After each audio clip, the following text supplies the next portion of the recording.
Dama an ce kyan alkawari cikawa. Kamar yadda muka ɗauka muku alkawari za mu kawo muku ci gaban yadda ta wakana a ɗaurin auren ɗan wasa Dembele. Gashi kuwa mun an tayo.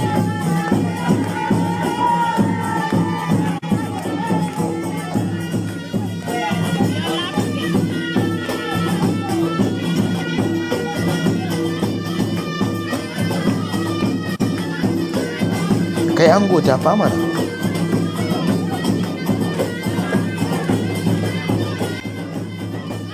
To masha Allah. Al'amarin wacece matar Usman Dembele shine abu mafi ɗaukar hankali a wannan lokaci. Domin duk inda ka wuntsila ita ce tambayar da take buwayar kunnuwan masu sauraro. Amsar da ɗan wasan ya tsara kuma ya shirya cewa baya da buƙatar kowa ya san wannan al'amari a faɗin duniya. Mai yiwuwa riko da addini shine ya jawo haka, kasancewar shi ma'abocin addinin Islama kamar yadda rahotanni suka bayyana. Ana ganin wannan shine babban dalilin da ya hana ɗan wasan bayyana labarin auren shi ga koma wane ne, banda 'yan uwa da abokanan arziki waɗanda wajibinsu ne su sani. Domin ɗan wasan baya son bayanan sirri na wannan amarya tashi ya bayyana, kasancewarta mai mutunci 'yar masu mutunci, balarabiya 'yar larabawa. Abun mamaki babu wani daga cikin abokanan wasan wannan ɗan wasa da aka ga ya rubuta saƙon taya murna ga wannan ango. Wataƙila hakan yana da nasaba da rashin tabbacinsa akan abin da ya tabbata. Balarabiyar amaryar har izuwa yanzu babu wanda ya tabbatar da koda ainihin sunanta ne. Abin da kaɗai aka sani shine 'yar asalin ƙasar Maroko ce, ƙasa daga gabashin Afirka, kuma 'yar ƙabilar Akadir. An tabbatar da cewa iyayenta mutane ne masu martaba al'ada da kishin addini. Bari mu fara bayyana muku faifan bidiyon wannan biki kai tsaye.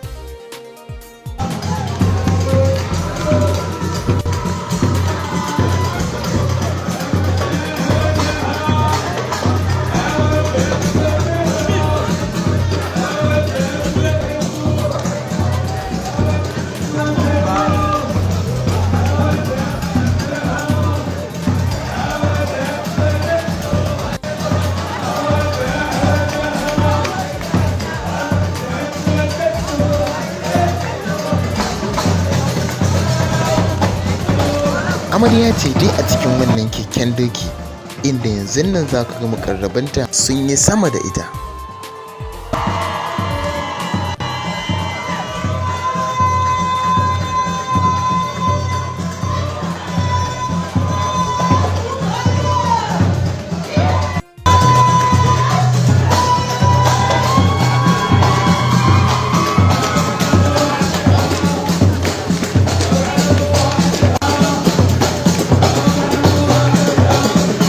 To bari kuma na tsallaka da ku inda amarya da ango ke raƙashewa.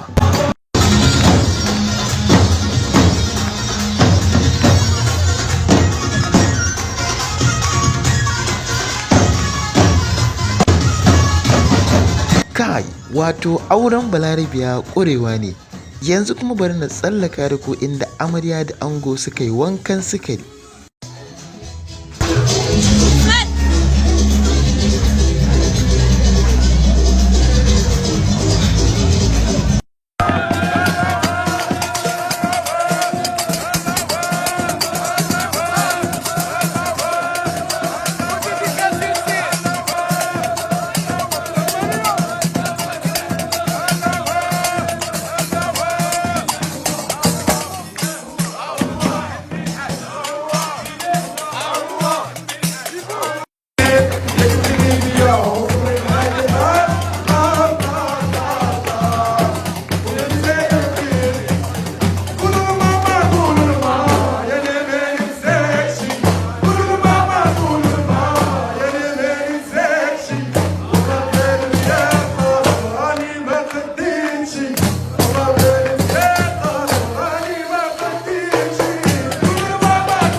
kallo da sauraron mu a nan ya kamata mu dasa aya, sai kuma a episode na 3 inda za mu kai ku har ɗakin amarya.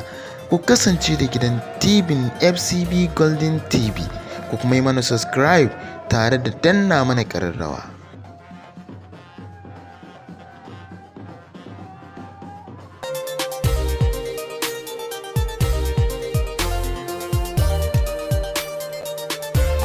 Merry Christmas and Happy New Year to all Barca fans. All the best.